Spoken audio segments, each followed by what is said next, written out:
સાગરિકા centre ફૂગની કારણ કે problem છે આખા કોટા ઉપર રોજ એવું બાજ જાય જોયું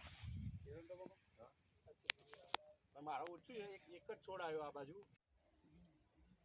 હેલો ખેડૂત મિત્રો, આપણે આજે અહીંયા ફલુ ગામે આવ્યા છીએ પ્રગતિશીલ ખેડૂતની મુલાકાતે, જે તમાકુની સારી એવી ખેતી કરે છે. તો સાહેબ આપણું નામ? પટેલ પિન્ટુ કુમાર અશોકભાઈ પટેલ. સાહેબ આપણું? ડૉક્ટર જીતેન્દ્ર દીપસિંહ. સાહેબ ગામ? ફલુ. Mobile number? 76 22 9 51 51 3. ઓકે. ને તમે તમાકુ કેટલા ટાઈમથી વાવો છો? 25 વર્ષથી. 25 વર્ષથી. છેલ્લા 4-5 વર્ષથી તમે ખેતીમાં જો બદલાવ લાવ્યા, કઈ પ્રોડક્ટ વાપરો છો? મહાલાભ વીઘે કેટલું વાપરો? 10 કિલો. 10 કિલો. વાપરવાની પદ્ધતિ? દરેક પિયતે 1-1.5 કિલો નાખી દઉં છું. ઉપર પૂંખી દઉં છું. ઉપર પૂંખી દઉં છું.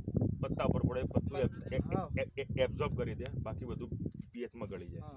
તમાકુમાં વીઘે 5 થી 6 પીએચ થાય તો દર પીએચે 1.5 થી 2 કિલો પ્રમાણે વાપરવાનું. પૂંખી દેવાનું.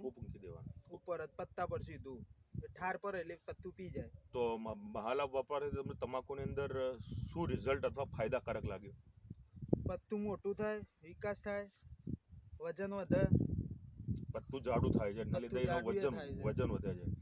જનરલી આ વિજાપુર પટ્ટામાં વીઘે ઉત્પાદન શું હોય છે?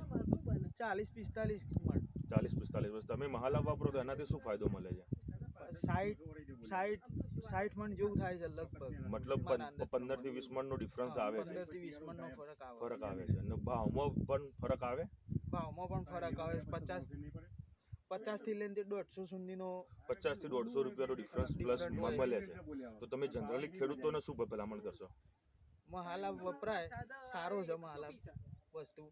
તો તમાકુ માટે બેસ્ટમાં બેસ્ટ છે. દર પીએચે વાપરવું જોઈએ. 1.5 કિલો થી 1.5 કિલોની વચ્ચે. ઓકે સાહેબ, આભાર.